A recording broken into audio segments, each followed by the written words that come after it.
The story of creation has thus far been one where God is the main focus. Chapter 1, God, Elohim, creating, making everything, speaking it into existence. The triune God, for his own purposes, creating a universe. Chapter 2, God now revealing himself as Yahweh, Jehovah, the one who is the covenant-keeping God, the one who sets up the arrangement with his special creation, man and woman.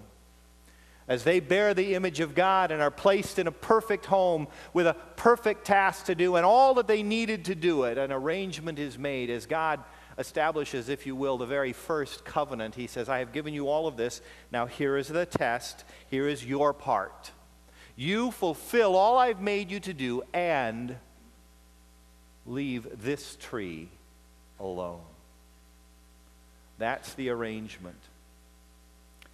But as we move to chapter 3, we find ourselves confronted with a downfall of humanity.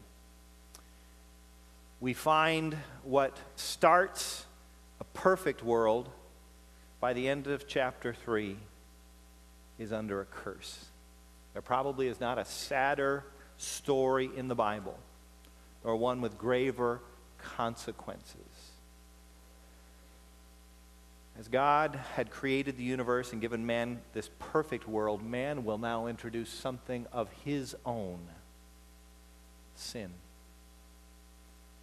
Yes, there will be an evil agent who offers the opportunity, but as we will see, the man and the woman consciously choose to sin, and by their exercise of their free choice, alter our history and our heritage. We begin by looking at the first 7 verses. That's all we'll be able to cover, and I'm hoping we can cover all of that. Would you look at the screens and see the text there? Genesis 3, 1 through 7. I would ask you to read it out loud with me. Would you read it together with me? Now the serpent was more crafty than any other beast of the field that the Lord God had made. And he said to the woman, did God actually say, you shall not eat of any tree in the garden? And the woman said to the serpent, we may eat of the fruit of the trees of the garden, but God said, you shall not eat of the fruit of the tree that is in the midst of the garden, neither shall you touch it, lest you die. But the serpent said to the woman, you will not surely die, for God knows that when you eat of it, your eyes will be opened, and you will be like God, knowing good and evil. So the woman saw that the tree was good for food, and that it was a delight to the eyes, and that the tree was desired to make one wise. She took of its fruit and ate, and she also gave to her husband who was with her, and he ate. Then the eyes of both were opened, and they knew that they were naked. And they sewed fig leaves together and made themselves loincloths. Now, before we get too far into chapter 3, I want to look back for a moment at the last verse of chapter 2, keeping in mind chapter divisions were not put in the Bible when it was written. They come much, much later. So look at the flow of things as we look at the end of chapter 2, verse 25. After God has brought the woman to the man, it says, and the man and his wife were both naked and were not ashamed. I believe that in a sense 2:25 and 3:7 create a unit, because it starts with the man and woman naked and unashamed, and verse 7, they are naked and ashamed. Something's happened.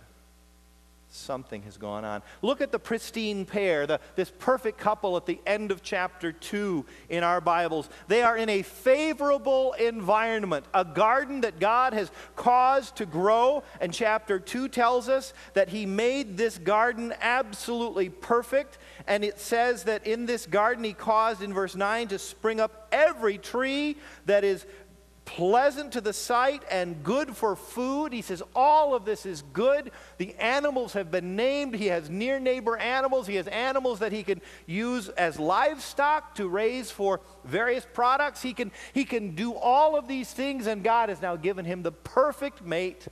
Man and woman are together, naked, unashamed. They are generously provided for. They want for nothing. But they are a perfect match. They're naked and not ashamed. There's no need for clothing. Why? Because there's no need to hide anything. They are completely exposed and guileless before God. They recognize God is with them. The Bible tells us that God walked with them in the cool of the day. I believe that's the second person of the Trinity taking bodily form and is with them. They have this fellowship. They're not ashamed of who they are before God. Why? Because every obedience is natural. It's a natural thing to obey. Every moment is fellowship with God. They can call on Him at any time. Every thought is open to God's scrutiny. There's no secret machinations in their minds that are causing them to say, oh, I hope God doesn't know I'm thinking this. And they are completely exposed and guileless before each other. They see each other as they truly are. And Adam has already said, this one is bone of my bone and flesh of my flesh. She belongs to me uniquely. She is my wife. Their focus is on the other and not themselves. He is praising her, and she is fulfilling her role of being that helper suited for him. And because there is no inappropriate selfishness, they can love without reserve. And of course, as this perfect couple, they face only one test, and they know what it is. And it's frankly the test that more than anything else allows them to not just be like animals who just do what comes naturally and there are no choices. They are given a test so that they can actually show actively we love God, because God has given us one thing that He has said, I don't want you to do this. You may have all of this, and I want you to be fruitful in it. I want you to enjoy it. I want you to multiply. I want you to rule. I want you to have all of these things. But as my request to you, my demand to you, is that you not touch this tree, because in the day that you eat of it, you will surely die. So not only do they have a clear explanation, they have a consequence laid out. Adam, the greatest intellect that ever was, will see and understand all that's going on. And I keep coming back to this, but it's so important. Love toward a superior always manifests itself in doing what the superior wants. Love to a peer means I'm trying to please them and we're trying to please each other. But love to one who is superior to us will always manifest itself in obedience. If men love their commander, when he gives an order, they may not like the idea of doing it, but because he has said it, and not just because he is the authority, but in those situations where they know he has their best interests in mind, they do what he asks out of respect and dare I say it, love for him. As children, we know that the easiest way to show our love for our parents is to do what they ask. And the child who says, I love my mom and dad, but constantly and purposely ignores everything they ask or say, we have a hard time saying that child loves, don't we? So this is their opportunity. This is their free choice. Will I love God? will I trust him? Don't really understand why he said it. It's just kind of because he said so. This tree fits exactly the same description of every other tree in the garden. It says it was a delight to the eyes and good for food. It was pleasant to the eyes and good for food. They all were. But God says, just this one here, leave this alone. So what will they do? We know. How did it happen? Well, in chapter 3, verse 1, it says, now the serpent was more crafty than any other beast of the field that the Lord God had made. And he said to the woman, and we've got this going on with the tempter. Let me just say something real quick. It is probably not the case that God rested on the first Sabbath and the following Tuesday the serpent showed up. Okay? Most likely, you have time that goes by here. How much time? We don't really know. We can work backward. Later on in Genesis chapter 4 and 5, we're told about the birth of Cain, the birth of Abel, the death of Abel, then the birth of Seth. And in chapter 5 it says Seth, who's born as a replacement for Abel, is born when Adam is 130 years old. So in that first 130 years of his life, Seth born at 130, we could back it up and say, well, let's assume that Cain and Abel, first wave of kids, and those who would marry at least Cain, because Cain had a wife and was able to multiply.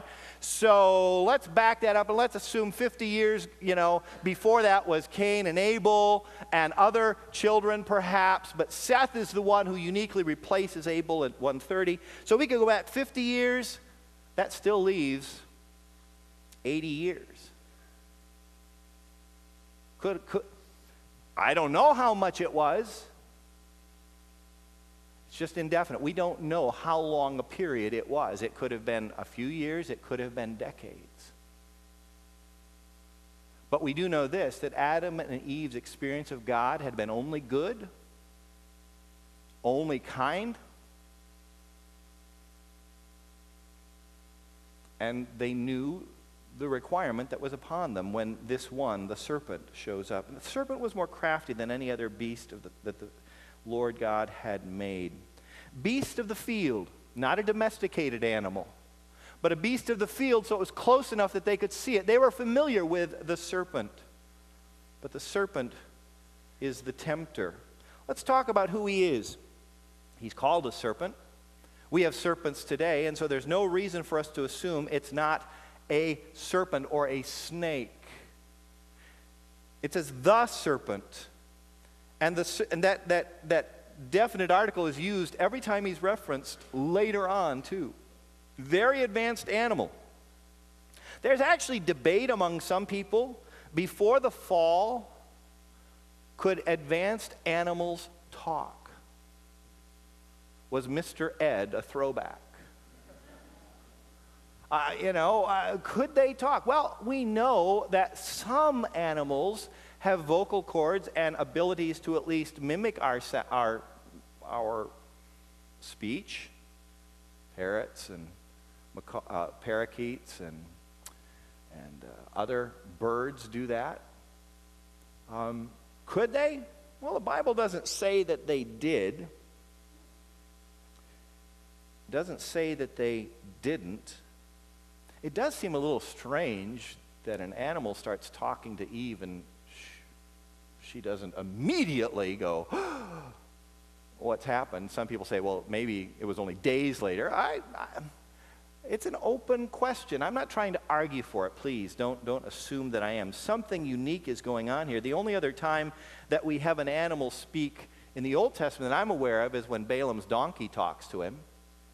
And there, Balaam knew that wasn't normal, but Balaam was so upset he started arguing with him. So I don't know. I tend to think this is probably some sort of supernatural thing. But remember, Eve hasn't seen evil, so this might be a development that she initially was surprised by, but was intrigued. Because of the curse that comes later, it is believed that the serpent was able to be upright, because later he's cursed and told you'll go on your belly.